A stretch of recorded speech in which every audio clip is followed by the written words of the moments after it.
뜨겁게 여러분들이 찬양하는 걸 보면 은혜를 끼치러 왔다가 예배 시작하면서 벌써 제가 은혜를 받는 것 같습니다. 힘 있는 은혜로운 찬양 아주 참 좋았습니다. 예수님이 이 땅에 오셔서 공생애를 시작하실 때 30년 동안은 목수의 아들로 이렇게 지내셨지만 예수님이 이제 30세가 된 다음에 세례 요한에게 세례를 받으시고 그때 성령의 충만함을 받으시고요. 성령에 이끌려 광야로 가셔서 40일을 금식을 하셨습니다. 사탄이 예수님을 이제 시험하죠. 내가 정말 하나님의 아들이거든 이 돌을 가지고 떡을 해서 먹으라. 40일을 줄이셨으니 얼마나 배고프시겠어요. 기도하시면서. 그때 예수님이 하신 말씀은 기록되었을 때 사람이 떡으로만 살 것 아니요 하나님이 말하는 모든 말씀으로 살 것이니라. 사람이 떡으로도 살아요. 육체 양식은 떡입니다. 그렇죠? 그러나 우리 인간에게는 육체만 있는 것이 아니라 영혼이 있는 존재예요. 하나님이 사람을 흙으로 지었잖아요. 그리고 그 코에 하나님의 생기를 불어넣으심으로 말미암아 사람이 생명이 되었다라고 창세기 2장 7절에 말씀했거든요. 그러니까 하나님이 말씀으로 이 천지 만물을 다 창조하셨지만 특별히 사람을 지으시는 것은요 좀 독특하게 창조하셨어요. 하나님이 사람을 지으실 때 하나님의 형상을 따라 그 모양대로 지었다라는 것이죠. 형상이 다 있어요. 사자는 사자의 형상이 있고 호랑이는 호랑이의 형상이 있어요. 그죠? 강아지는 강아지의 형상이 있고. 근데 사람은 사람의 형상이 아니고요. 사람을 지으실 때는 하나님께서 하나님의 형상을 따라 그 모양대로 사람을 지었다라는 거죠. 그러니까는 우리가 하나님의 형상대로 지어졌다라는 것을 성경은 이야기하고 있고요. 또 하나는 모든 것들을 하나님께서 다 흙으로 만들었지만 흙은 흙으로 왔다 흙으로 가거든요. 그런데 우리 인간만큼은 하나님이 사람을 흙으로 지으신 다음에 그걸로 끝난 것이 아니라 그 코에 하나님의 생기를 불어넣어서 사람이 생명이 되었다라는 것이죠. 생명, 사는 영, 그 영혼이라는 거예요. 그러니까 하나님은 사람을 영혼과 육체로 만드신 거예요. 육체는 그저 70년, 80년, 또 요즘 90세, 100세까지도 삽니다. 어저께 제 동기 목사님 한 분이 어머니가 돌아가셨어요. 그래서 부산에 이렇게 있어서 전화를 했습니다. 아유, 목사님 얼마나 섭섭하십니까? 이렇게 이제 위로받으시길 바랍니다. 동기 목사님이세요. 근데 그분이 여쭤봤죠. 어머니가 연세가 몇 세예요? 그러니까 101세라고 그러더라고요. 101세에서. 아유, 그러세요? 어디 편찮았나요? 아픈 데가 없었다는 거예요. 수를 다 하신 거예요. 요즘은 100세 시대입니다. 그죠? 80세 중반에 돌아가셔도 아주 섭섭해서 요즘에는. 그래도 제가 오늘 이 양복을 입고 왔는데 이 양복을 몇 년 전에 참 싸게 샀어요. 진짜 어떤 우리 교회 와서 어떤 선교사님 와서 설교를 한번 하시더니 저를 막 데리고 가더라고요. 어딜 먼 수도권을 데려가더니 여기가 양복이 싸다는 거예요. 이게 얼마나 싼지 말하면 여러분 놀랄까 봐 말을 못 하겠어요. 근데 목사님들은요 새벽부터 밤까지 맨 양복을 입어요. 양복을 하도 많이 입어가지고 아니 새벽 5시부터 양복 입는 사람이 어디 있어요? 밤 12시까지. 그러니까 이제는 양복을 입는 것은 교복 입는 것 같아가지고 그냥 늘 입고 다닙니다. 그래서 잠바 입는 게 참 부럽더라고요. 잠바 편하지 않나. 양복의 수명은 한 10년, 15년 이렇게 가겠죠. 이제 목사님들이 늘 입고 다니니까 이게 수명이 한 10년, 많이 입으면 15년까지 입는다고 합시다. 15년이면 이제 다 떨어져가지고 버려야 돼요. 이건 양복이지 내가 아니에요. 내 옷입니다. 그죠? 그리고 이 양복 속에 있는 저는 그저 80년, 90년, 많이 살면 100년 이렇게 수명이 좀 이건 15년짜리고 이거는 넉넉 잡아서 100세라고 합시다. 예. 이 양복은 내가 아니야. 내 옷이지. 이 육체는 내가 아니고 내 영혼이 그저 이 땅에 머물고 있는 동안에 입고 다니는 옷이 육체다라는 거예요. 너무 어렵게 얘기하니까 이해를 못 하십니까? 이렇게 쉽게 얘기했는데 저는 어려서부터 예수를 믿었지만 하나님은 사람의 외모를 보지 않고 중심을 보시는데 우리 인간은 사람의 외모를 보잖아요. 앞에 있는 형제자매도 잘생겼다, 멋있다 이렇게 외모를 본다고요. 예? 외모를 보잖아요, 사람은. 근데 하나님은 사람의 중심을 보신다고 했어요. 저도 어려서부터 교회를 다녔지만 사람들을 외모로 봤어요. 그래서 나보다 키가 작다든지 나보다 못생겼다든지 공부를 못한다든지 가난하다든지 이러면 무시했어요.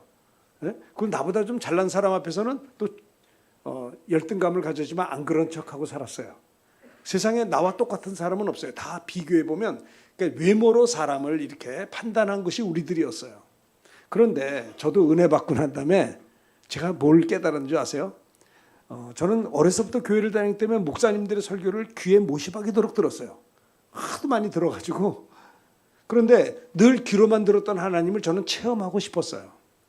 저도 헌신하고 싶었고 믿음으로 살고 싶었고 하나님 앞에 충성하고 싶었는데 확신이 없는 거예요. 막 흔들리는 내 자신을 주체할 수가 없는 거예요. 우리 형제님들은 어떤지 모르겠어요. 그래서 저는 그렇게 기도했죠. 하나님 나에게 은혜를 한번 좀 줘보십시오.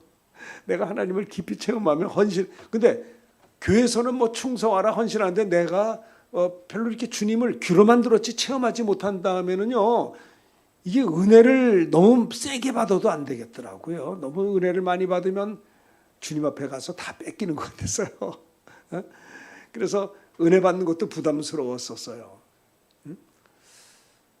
그러던 중에 제가 1980년도 2월 달이었습니다. 그때 교육전사에 있었는데 제가 대방동 살았었어요.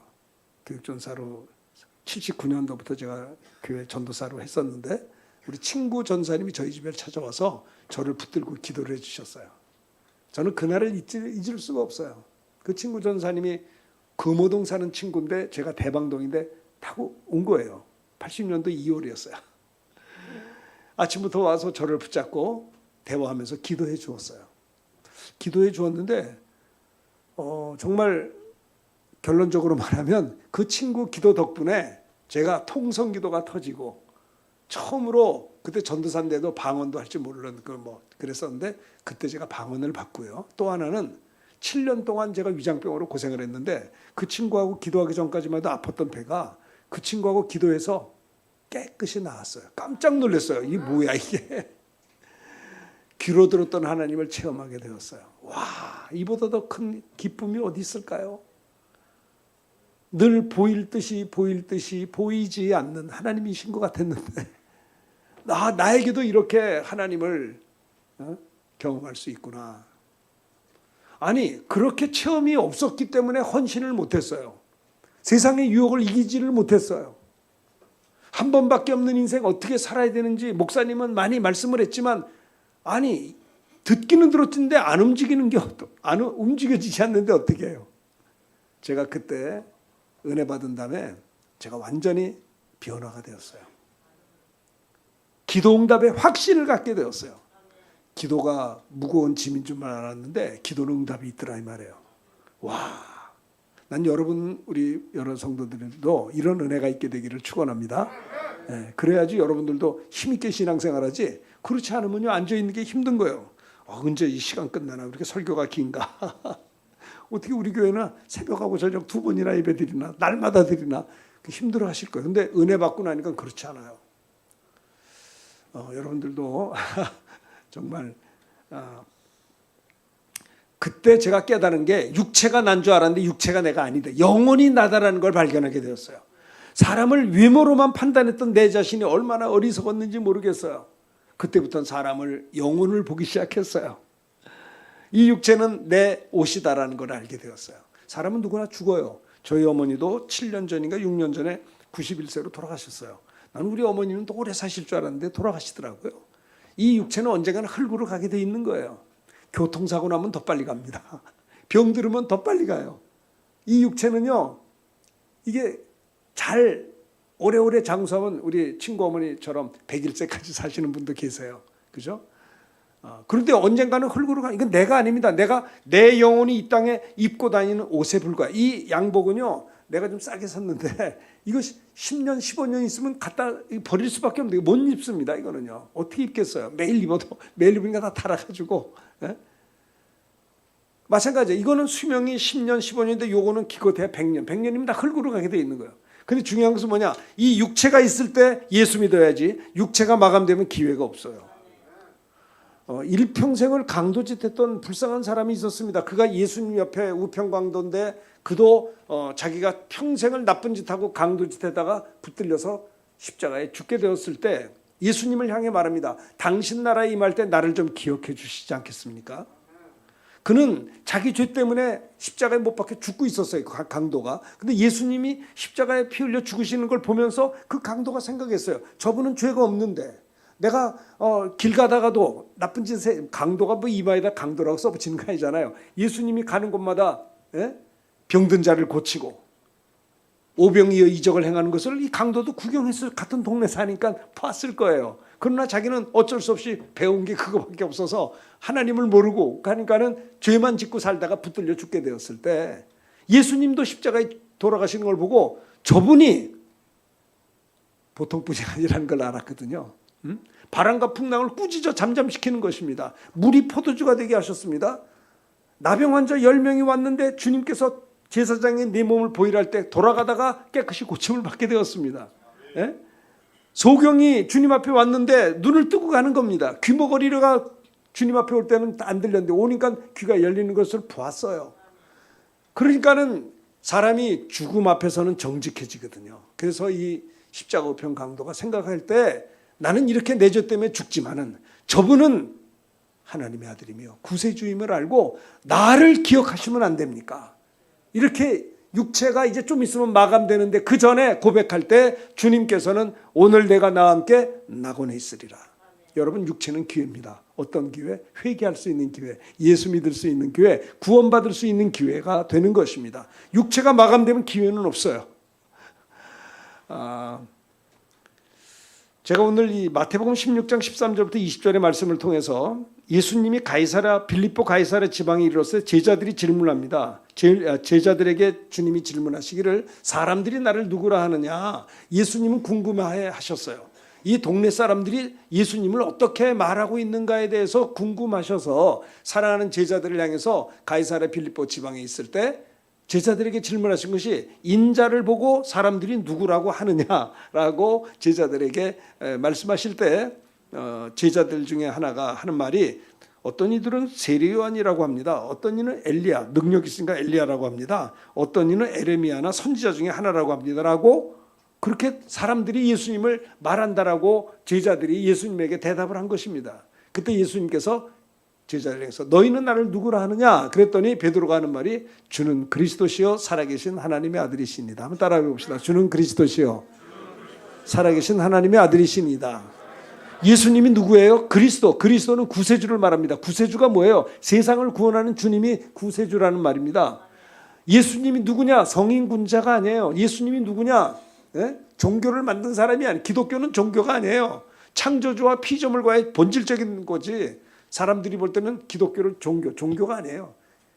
기독교는 하나님과 창조주와 피조물과의 만남인 것입니다. 그래서 너희는 예수님을 향해서 당신들은 나를 누구라고 하느냐? 주는 그리스도라는 거예요. 주는 그리스도시요. 두 번째 살아계신 하나님의 아들이라는 겁니다. 예수님이 누구예요? 살아계신 하나님의 아들이라는 거예요. 이 세상의 모든 사람들은 누구예요? 아담의 자손들이에요. 여러분들이 아담의 자손이 되려고 사모하지 않았지만 태어나 보니까 우리는 아담의 자손이 아닌 사람이 한 사람도 없어요. 왜냐하면 하나님이 첫 번째 사람을 에덴에서 할 때 그 첫 번째 존재가 아담과 하와이기 때문에 우리 지구촌에 있는 수십억에 오는 모든 사람들은 아담의 자손이다라는 겁니다. 아담과 하와가 선악을 알게 한 나무의 실과를 먹음으로 말미암아 에덴에서 추방을 당하게 됩니다. 불순종의 죄를 짓게 됩니다. 보세요.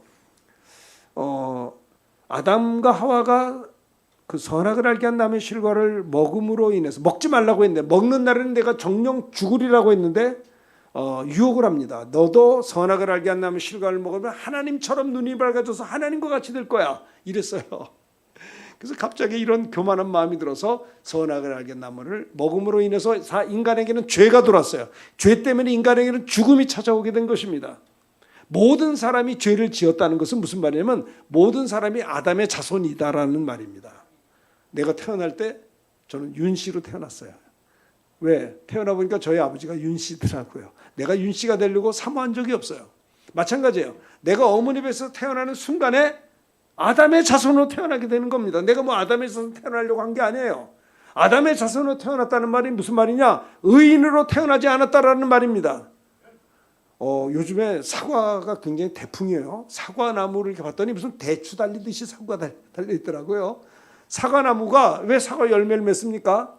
사과 열매를 맺으려고 몸부림을 치지 않아도 사과 열매로 태어나면 때가 되면 열매를 맺게 돼 있는 거예요. 그러니까 여러분들, 사람이 죄를 짓는 것이 이상한 일이에요? 이상한 일이 아닐까요? 사과나무가 사과 열매를 맺는 것이 이상한가요? 안 이상한가요? 대답도 안 하기로 작정을 하셨어요. 안 이상하죠? 사과나무니까 사과 열매를 맺죠. 사과나무이기 때문에 사과 열매밖에 못 맺는 거예요. 우리가 이 땅에 태어날 때 아담의 자손으로 태어났다는 말은 죄인으로 태어났기 때문에 우리가 맺는 열매는 죄밖에 없는 거예요. 죄의 열매를 맺죠. 사람이 죄를 짓는 게 이상한 일이 아니에요. 당연한 거예요. 의인이 아니다라고 하는 증거예요. 그래서 바리새인들은요, 내가 저 세리 같지 않고 창기 같지 않냐을 감사나이다 그랬어요. 그랬더니 우리 주님이 내가 간음하지 않았냐? 한 적이 없습니다. 여자를 보고 음욕을 품는 것도 이미 간음했느니라. 내가 살인하지 않았느냐? 예, 한 적이 한 번도 없습니다. 형제를 보고 미워하는 것도 살인이라고 했어요. 주님은요, 저질러진 행동도 죄지만 나쁜 생각을 품고 있는 것도 동일한 죄로 본 것이죠. 바리새인들이 서기관들의 지시를 받아서 그들은 행동을 했는데, 바리새인이라는 말이 나쁜 말이 아닙니다. 의인 운동이에요. 의인이 되자는 거예요. 왜? 맨날 이스라엘 백성들이 하나님 앞에 징계받는 건 죄 때문이니까 이 바리새인들은 말씀을 지켜서 우리가 의인이 되면 하나님의 축복받지 않겠느냐 해서 바리새 운동을 벌였는데, 그들이 문제가 뭐냐면 그들은 하나님의 말씀으로 내가 죄인이다라는 걸 깨닫지 아니하고 하나님의 말씀, 율법을 통해서 내가 의인이 됐다는 게 문제인 것이에요. 하나님이 율법을 왜 줬어요? 왜 십계명을 주셨나요? 잘 보세요. 아담과 하와가 범죄함으로 에덴에서 추방당했을 때 하나님께서 그를 향해서 뭐라고 그랬냐면 여자의 후손을 보내서 뱀의 머리를 부수게 하겠다. 아담과 하와를 죄짓게 한 이 사탄을 여자의 후손 메시아가 오셔서 사탄의 머리를 부수겠다라고 창세기 3장 15절에 말씀했거든요. 그러니까 창세기 1장은 천지창조, 창세기 2장 3장에서는 뭐예요? 인간 타락해서 에덴에서 쫓겨났고, 창세기 3장 15절에서는 범죄한 인간을 위해서 구세주 예수님 하나 여자의 후손을 보내서 마귀를 멸하겠다는 거예요. 그렇죠? 그런데 하나님의 아들 여자의 후손 메시아 그리스도를 보내기 전에 뭐 보내줬어요? 신의 산에서 40일 동안 금식하는 모세를 통해서 율법을, 십계명을 먼저 주었어요. 예수님을 이 땅에 보내주기 전에 먼저 보내준 게 십계명, 율법을 주셨다라는 거예요. 이 십계명이 뭐예요? 나 외에 다른 신을 내게 두지 말지니 하나님만 하나님이지 다른 건 하나님 될 수 없다라는 겁니다. 잘 보세요. 자, 생각을 해보세요. 사람보다도 하나님 나라에 천사들이 있었습니다. 근데 천사 중에 한 천사가 그만 교만해가지고 타락했어요. 어떻게 타락했냐? 내가 지극히 높은 곳에 올라 하나님과 비기리라. 이 범죄한 천사가 하나님 나라에서 범죄함으로 말미암아 하나님 나라에서 쫓겨내려서 우주, 이 지구에 갇혀버린 게 그게 범죄한 천사 마귀거든요. 하나님께서는 이 범죄한 천사를 용서치 아니하시고 큰 날의 심판 때까지 영원한 결박으로 흑암, 이 우주 속에 집어넣어 버렸어요. 그러니까 다른 천사들은 하나님 나라와 우주 이 피조 세계를 왔다 갔다 하는데, 범죄한 천사는요 하나님 나라에서 쫓겨와서 하나님 나라 못 가고 우주 안에 뱅뱅 돌아요. 그래서 공중 권세 잡은 자, 세상 임금이라고 표현하거든요. 이 범죄한 천사가 우주 속에 갇혀 있고, 우주 속에서 지구 속에까지 들어왔고, 지구 속에서 에덴 동산까지 들어왔고, 에덴 동산 속에서 뱀 속에까지 들어왔어요.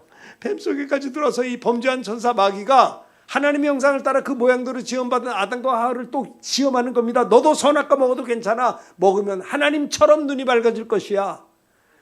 그래서 범죄함으로 에덴에서 추방당했고, 그때 창세기 3장 15절 여자의 후손을 보내서 너를 죄짓게 한 사단을 머리를 부수겠다라고 약속을 했거든요.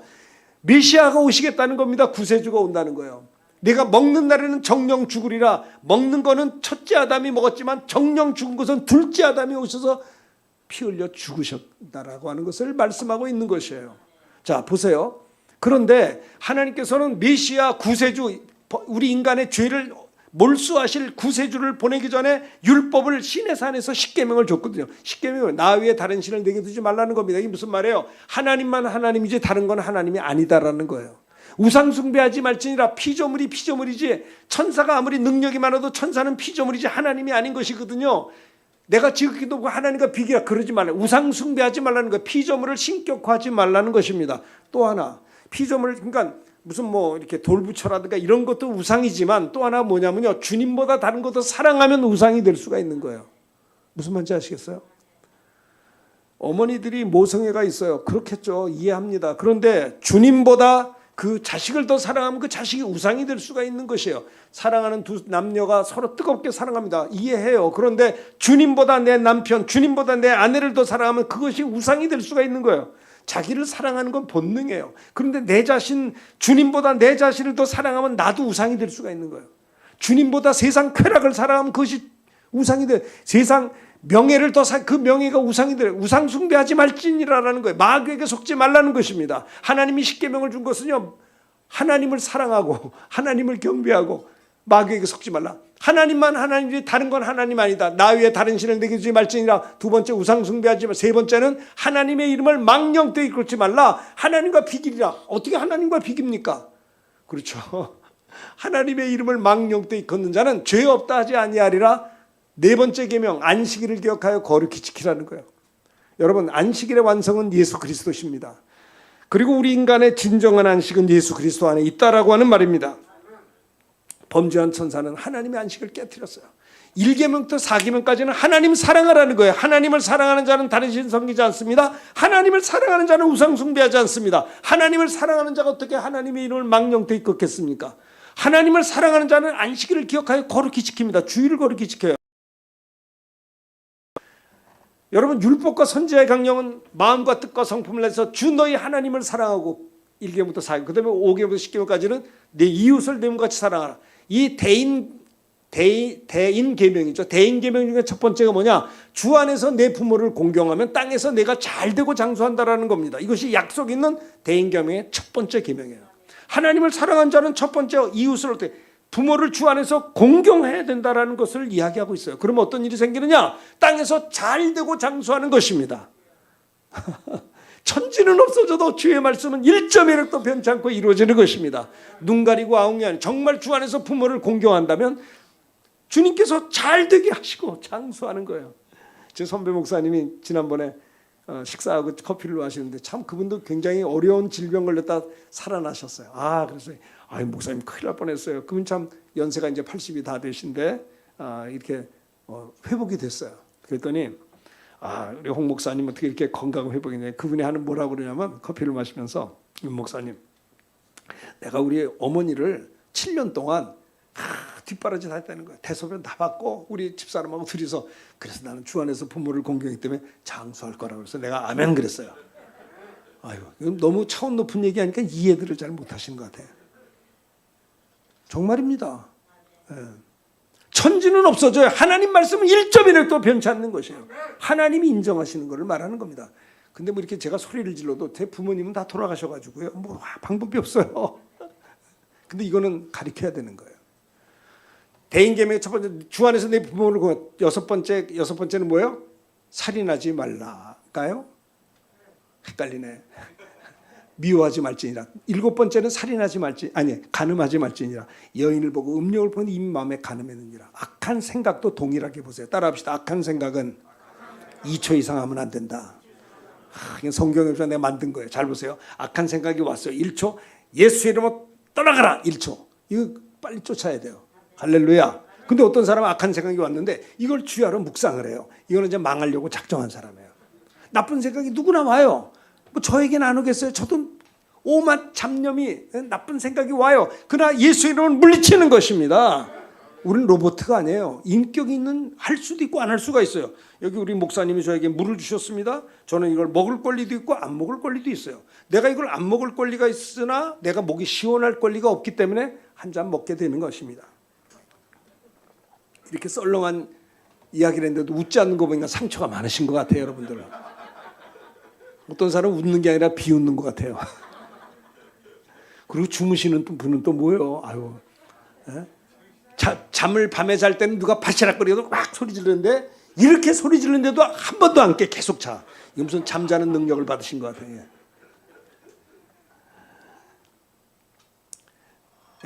우리는 인격, 의지가 있어요. 할 수도 있고 안 할 수도 있는 거예요. 아시겠어요? 하나님의 말씀은 신구약 66권은 서술문으로 기록된 것 아니에요. 명령하고 있는 거예요. 명령. 성경은 명령의 명령문이에요. 이렇게 하라. 이렇게 신앙생활 잘하는 비결을 가르쳐 드릴게요. 하나님이 하라는 건 하고요. 하지 말라는 건 안 하면 되는데 왜 신앙생활이 힘들고 어려우냐? 하나님이 하라는 건 잘 안 하고 하지 말라는 것만 자꾸 골라서 하기 때문에 골치가 아파지는 거예요. 그분이 하라는 것만 하세요. 그냥 얼마나 쉬워요. 에? 부인들도 남편이 하라는 대로만 해야 되는데 자꾸 덤비니까 이게 문제가 많은 거예요. 에? 웃는 거 보니까 회개하는 거예요. 그렇지 않아요. 신랑 대신 주님이 하라는 대로 하는 거예요. 믿음이 피스토스예요. 헬라어로. 피스토스는 뭐예요? 순종하기를 계속하는 겁니다. 하나님께 순종하기를 계속하는 거예요. 불순종해서 에덴에서 쫓겨난 거예요. 불순종함으로 사울이 망한 것이요. 왕에서 쫓겨나게 된 것입니다. 여러분 에베소 2장 2절에 보면 불순종의 아들들 가운데 역사한다라고 그랬어요. 오늘 제가 이 시간에 여러분들에게 말씀 전하고 싶은 것은 예수님이 동네 사람들이 자기를 누구라 하느냐에 대해서 궁금하셔서 빌립보 가이드서 지방에서 제자들에게 인자를 사람들이 누구라고 하느냐라고 본문에 이야기했거든요. 그랬더니 어떤 이들은 에레미야나 선지자 중에 하나로 참 이것도 크게 예수님을 잘 이렇게 본 거예요. 선지자 중에 하나 보통 분은 아니세요. 저분이 막 소경에 늘 귀머거리 막 병든 자를 고치는 거 볼 때 저분은 아마 선지자 같아요. 이렇게 해줬어요. 너희는 나를 누구라 하느냐? 예수님은요. 구세주세요. 주는 그리스도시요 살아계신 하나님의 아들이시니다. 예수님은요. 세상의 모든 사람은 아담의 자손이 아닌 사람이 없어요. 그래서 이 세상의 모든 사람들은 어떤 위인이라 할지라도 저와 여러분의 죄를 짊어질 수가 없는 것은 아무리 훌륭한 사람도 그는 아담의 자손이기 때문에 죄인이기 때문에 내 죄를 짊어질 자격이 없어요. 그런데 예수님은 아담의 자손이 아니거든요. 예수님은 남자 여자가 결혼해서 아기가 나서 예수님이 나온 게 아니고 예수님은 처녀 동정녀 마리아의 몸을 빌어 성령으로 잉태됐기 때문에 예수님이라고 하는 분은 아담의 혈통이 아니고 예수님이 성령으로 탄생하신 것은 뭐예요? 죄 없는 하나님의 아들로 이 땅에 오신 거예요.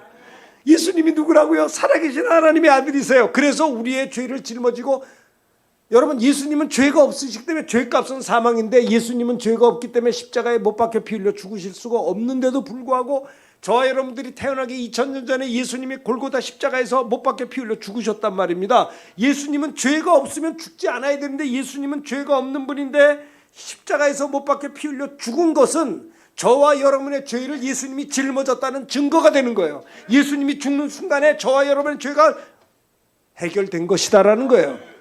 피 흘려 죽으시는 그 순간에 우리의 죄를 주님이 다 가져갔기 때문에 이제는 죄 때문에 지옥 가는 게 아니에요. 왜 지옥 가요? 예수 안 믿어서 지옥 가는 거예요. 왜 예수 안 믿어요? 믿음이 없으니까. 왜 믿음이 없어요? 믿음은 들음에서 나고 들음은 그리스도의 말씀으로 말미암는데 그리스도의 말씀을 들어본 적이 없는 거예요.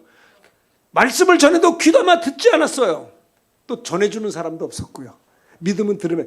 대한민국도 138년 전에 예수 믿는 사람이 한 사람도 없었어요. 138년 전에 서구에 하나님의 종들이 성령 충만한 목사님들 선교사님들이 이 땅에 오셨어요. 와서 대한민국을 위해서 복음을 전했어요. 순교를 당했어요. 그래도 계속 왔어요. 그들이 대한민국의 조선 땅에 와서 순교도 하고 고난도 당하고 풍토병으로도 죽고 했지만 끊임없이 선교사들이 와서 138년 전 이 조선 땅에 복음을 전해줬다 이 말입니다. 그래서 이 땅에 예수 믿는 사람이 생기게 된 거예요. 믿음은 들음에서 나요. 들음은 그리스도의 말씀을 말미암기 때문에 그렇습니다. 제가 친구 전도사하고 기도하다가 성령 충만 받고 방언을 말하고 병 고침 받고 그때 깨달은 게 와 나는 지금 죽어도 천국 갈 수 있어. 두 번째 나는 용서받은 자야. 와 기도 응답에 확신을 갖게 되었어요. 그리고 여태까지 이렇게 형편없이 인색하게 예수 믿은 게 너무나 속상했어요. 내가 예수 믿고 성령 받고 구원 받은 것도 중요하지만 예수 믿고 성령 받은 이후 내 나머지 여생 어떻게 살았느냐가 영원한 하나님 나라에서 받을 영광의 멸류관이 결정되어지기 때문에 더 이상 한눈 팔고 싶지 않았어요. 더 이상 아까운 시간을 낭비하고 싶지 않았어요. 악하고 게으른 종이 되고 싶지 않았어요. 자라했도다 착하고 충성된 종아 내가 적은 일에 충성하였으니 더 큰 것을 내게 맡기리니 생각해 보세요. 여러분, 우리 육신의 나머지 여생 얼마나 더 몇십 년 더 이 땅에 머물러 살지 아무도 모르지만은 우리가 예수 믿고 구원받은 것도 감사하지만 구원받은 이후에 어떻게 살았느냐가 어떻게 돼요? 영광의 멸관이 결정되어지기 때문에 여러분, 누가 복받은 자요? 하나님께 쓰임받는 자가 복받은 자인 것입니다. 여러분들 때문에 예수 믿는 사람들이 생겼으면 참 좋겠습니다. 여러분들이 축복의 통로가 됐으면 좋겠습니다. 여러분들이 문제를 일으키는 자가 아니라 여러분들이 섬기는 자가 됐으면 참 좋겠습니다. 그렇죠? 베드로도 예수 믿은 지 3년 됐고 말씀으로 교육받았어도 그는 예수님을 부인하고 떠났어요. 물론 부활의 주님이 나타나서 그가 회개하고 다시 주님께 돌아왔죠. 부활의 주님과 더불어서 감람산에 올라가서 주님의 승천하는 광경을 보고 내가 승천한다고 해서 너희들이 흩어지지 말라, 예루살렘을 떠나지 말고 아버지의 약속하신 성령으로 세례받기를 기다려라. 그러면 너희들이 몇 날이 못 되어 성령 세례 받게 될 거야. 그랬는데 이 사람들은 무슨 말인지를 몰라가지고 이스라엘 나라를 회복함이 지금입니까? 이 사람들은요, 세상 나라를 회복하는 거에 관심이 많았어요. 예수님이 이 땅에 오고서 세상 나라 주려고 온 게 아니라 천국 주려고 왔는데, 너희가 내가 하늘로 승천한, 부활의 주님이 말씀하시기를 내가 승천한다고 해서 너희는 흩어지지 마라. 성령을 받을 때까지 아버지의 약속하신 것을 기다리면 너희가 몇 날이 못 되어 성령 세례를 받게 될 거야 라고 했는데도 이해를 못하고 이스라엘 나라를 회복함이 지금입니까? 그거 말고 그건 너희 알 바 아니요, 오직 성령이 너에게 임하셔야 권능을 받고 땅끝까지 내 증인이 되다 하시고 하늘로 승천하셨어요. 그들이 바라봅니다. 주님, 천사들이 나타나서 이 예루살렘 갈릴리 사람들아, 너희가 이 예수를 바라보느냐, 본 그대로 다시 오시리라. 이제 주님이 완전히 승천해서 비직 하나요. 그들은 주님이 약속하고 명하신 대로 자주 갔던 마가의 다락방에 들어가서 기도하기 시작했어요. 그들의 기도의 제목은 복잡하지 않았어요. 주님이 승천하시기 직전에 약속하신 성령 세례를 우리도 받게 되기 원합니다. 기다리며 기도했어요. 하루, 이틀, 3일, 일주일, 9일, 열흘째 되는 날, 열흘째 되는 날 드디어 약속하신 성령이 하늘에서 불의 혀같이 갈라지는 것이 그들의 눈에 보였고요. 바람 같은 소리가 귀에 들렸어요. 그리고 모두 다 성령 세례받기를 사모하는 그들에게 각각 모두 다 성령의 충만함을 받게 됨으로 인하여 저들이 다른 언어들로 말하기를 시작했다고 했어요. 성령 받기 전에 그들은 이중인격적이었어요. 성령 받기 전에 이랬다 저랬다 겁도 많았어요. 무능했어요. 그러나 성령 받은 다음에 베드로는 변했어요. 성령 받은 다음에 권능 받아서 한 번 외칠 때 3,000명이 주님께 돌아왔어요. 예수를 명할 때 앉은 명이 일어났어요. 사람들이 놀랐어요. 또 어떻게 저기 일어나 걸어가느냐?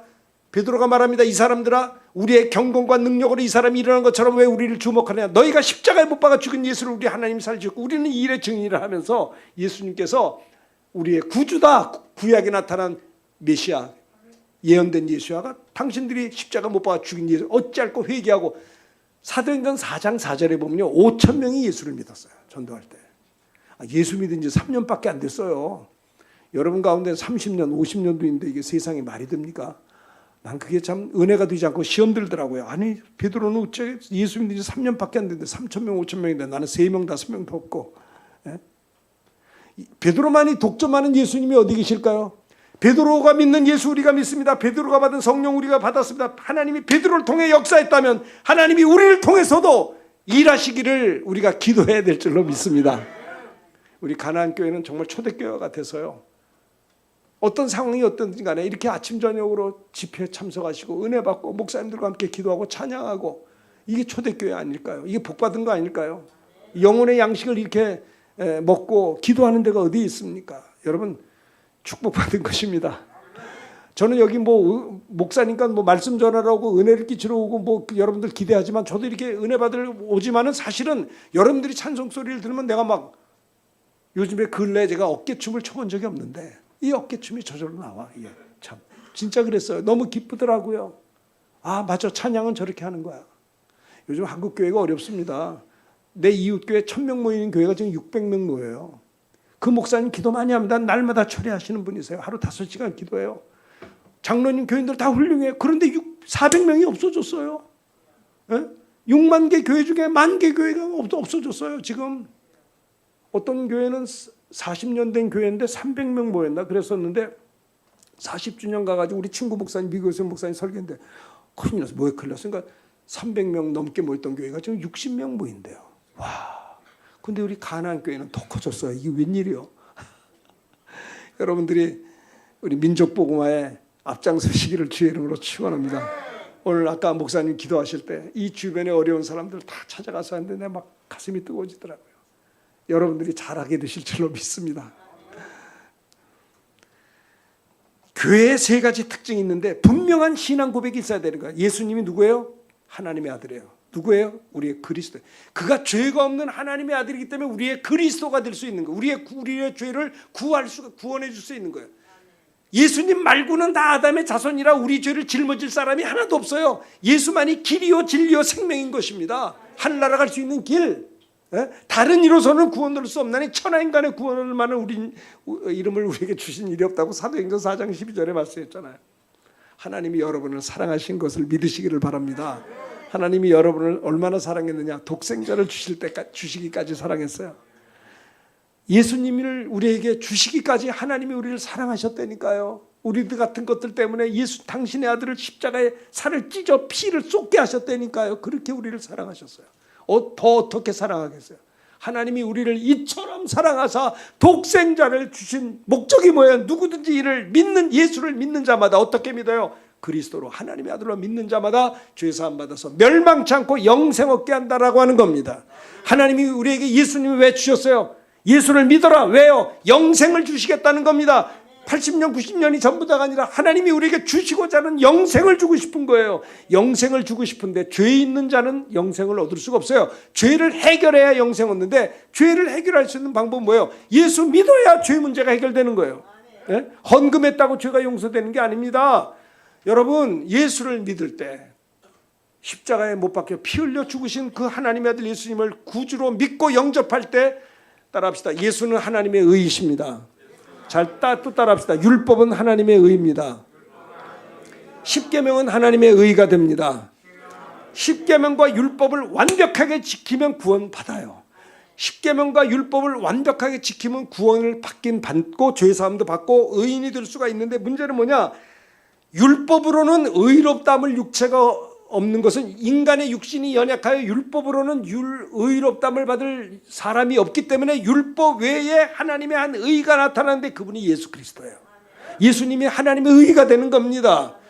가난한 사람들이 부자 될 수 있는 비결은요, 자매들이 별로 없는데 가난한 자매들이 부자 될 수 있는 비결은 뭐냐? 부잣집 총각을 만나서 결혼하면 당장 부잣집 마나님이 되는 거예요.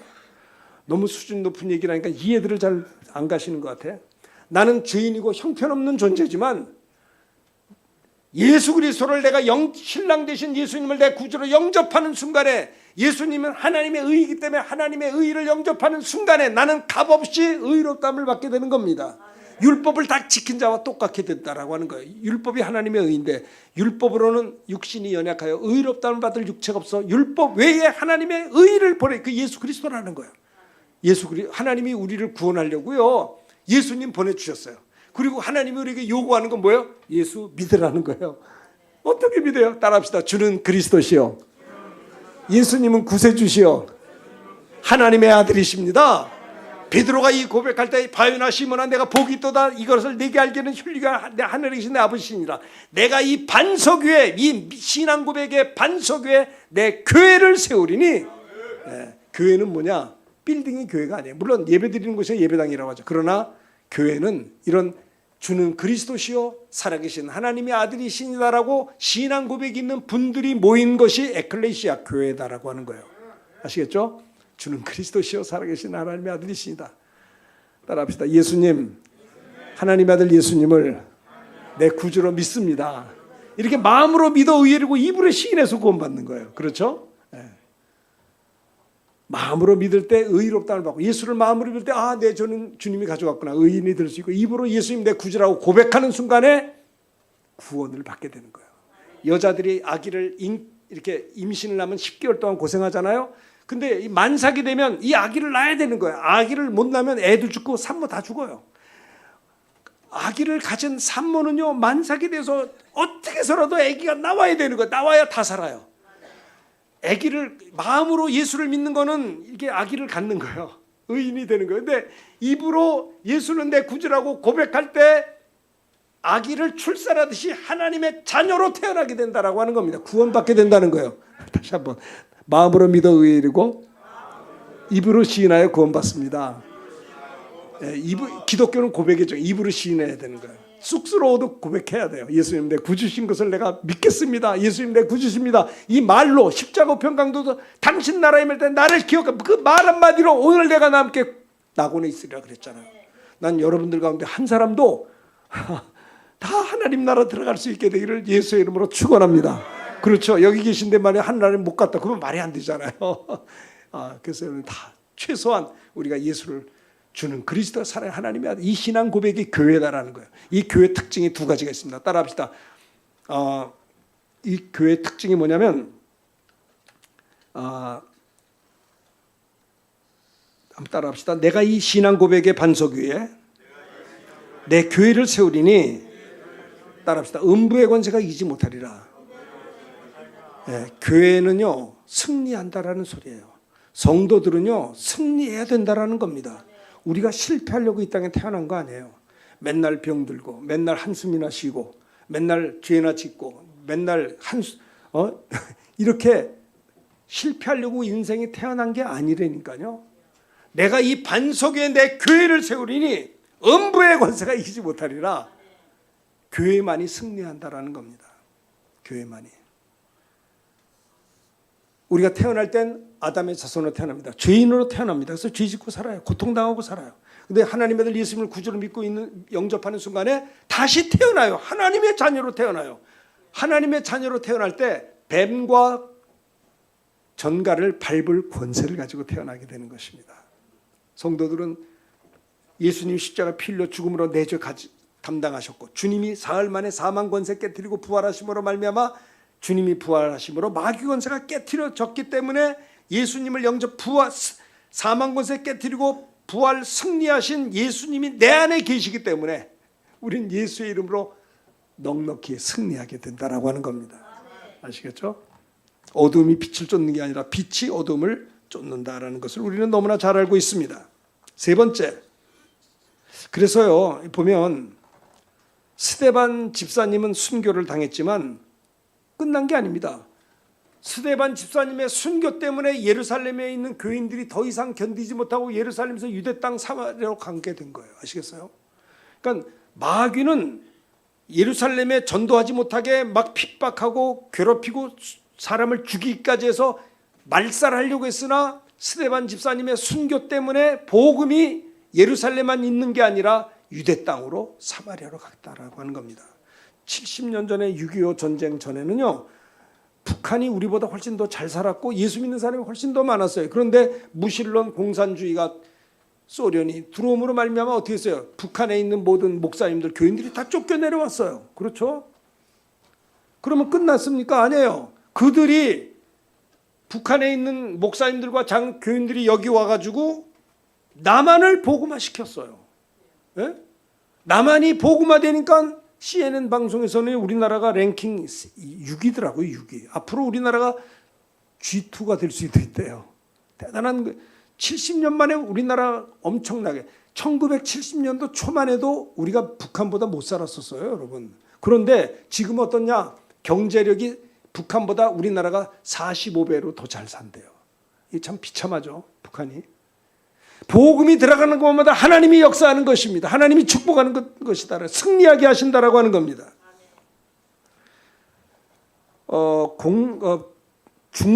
중국도요. 무슨 혁명이다 그래가지고 예수 믿는 사람들을 다 내쫓았어요. 중국이 44천만의 크리스찬이었는데 10억이 넘는 나라가 교회를 다 없애버리고 그러니까 교회들이 다 폐쇄하니까 지하교회가 생기죠. 선교사님이고 외국인들 다 내쫓았어요. 그러면 중국에 기독교가 없어져야 되잖아요. 그런데 4천만에서 지하교회 때문에 지금 1억 5천 명이 됐어요. 미국보다 세계 최대 기독교 국가가 중국이에요. 중국. 정치는 공산주의지만 그 지하교회 성도들이 말이죠. 그렇게 많은 크리스찬이 생긴 거예요.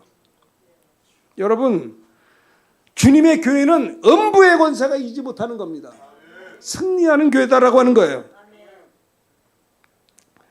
우리 가나안 교회도 이 지역을 복음화하고 승리하는 귀한 역사가 있게 되기를 축원합니다. 세 번째, 내가 천국 열쇠를 주노니 내가 땅에서 무엇이든 매면 하늘에서 매일 것이요 내가 땅에서 무엇이든 풀면 하늘에서 풀리라. 교회에 뭘 줘요? 천국 열쇠를 준다는 거야. 예전에는요, 시집온 며느리에게 시어머니가 뭘 주냐면 열쇠를 줘요. 열쇠를 주는 게 뭐냐면 광의 열쇠를 주고서 내가 이제 맏며느리가 살림을 하려면 하고 다 주는 거예요. 예수를 믿으면 하나님께서 우리에게 천국 열쇠를 주세요. 힘들고 어려울 때 열쇠를 가지고 열어라. 예수의 이름으로 기도하면 응답이 있다라는 권세를 주시는 겁니다. 주님이 주는 그리스도시여 살아계신 하나님의 아들이다라고 하는 분명한 신앙 고백에 주님의 교회가 세워지는데 이 교회는 뭐냐? 음부의 권세가 이기지 못하는 거죠. 여러분은 승리할 권세가 있으세요. 기도 응답받을 권세가 있고요. 회개에서 용서받을 권리도 있으시니까 하나님의 자녀된 권세를 누리며 사시기를 주의 이름으로 축원합니다. 아무리 힘들고 어려우면 어떻습니까? 아무것도 염려하지 말고 모든 일에 기도하십시다. 감사함을 하나님께 아뢰일 때 모든 지각에 뛰어난 하나님의 평강이 우리의 마음과 생각을 지켜주실 것입니다. 요즘 참 어려운 시대가 왔습니다. 정말 코로나보다 더 어려운 시대에 지금 살고 있습니다. 이럴 때 우리는 더 열심히 기도합시다. 하나님이 우리나라 버리지 않습니다. 왜? 3만 명의 선교사를 파송한 선교 한국이기 때문에 우리 대한민국이 정말 정치, 경제, 교육, 국방이 든든해서 이 민족 복음화 세계 선교 사명을 감당하다가 이제 주님 재림하시면 이제 그만하는 거예요. 하나님께서 대한민국 교회를 사용해 주실 줄로 믿습니다. 음부의 권세가 이기지 못하리라. 병든 자에게 선론적 나으리라.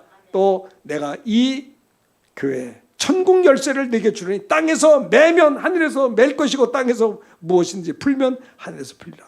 너희가 내 이름으로 무엇이든지 원하는 대로 구하라. 내가 시행하리라고 주님이 말씀하고 있어요. 지금까지는 너희가 아무것도 내게 구하지 않았으나 구하라 받으리니 너희의 기쁨이 충만하리라고 요한복음 16장 24절에 말씀했었고요. 마태복음 20장에 보면 내 집은 만민이 기도하는 집이라고 했어요. 우리 가나안 교회가 올 때마다 감사한 거는 여러분들이 새벽기도 열심히 하시고 저녁 집회도 이렇게 하시면서 늘 기도하니까 교회 중에 교회 아니겠습니까? 이 천국 복음이 모든 민족에 전파되어서 온 세상에 전파되니 그제야 끝이 오게 되는 겁니다. 주님의 재림이 언제냐고요? 이 천국 복음이 땅 끝까지 전파되면 그제야 우리 주님이 오시게 될 겁니다. 우리 이 땅에 이렇게 살다가 그저 80년 90년 이렇게 살겠지만 이제 나머지 여생 우리 하나님 나라에서 영생 그 하나님의 축복을 누리는 그 본향을 바라보면서 여러분들이 나그네 길을 힘있게 믿음으로 잘 가실 수 있게 되기를 주님의 이름으로 축원합니다. 자, 기도하겠습니다.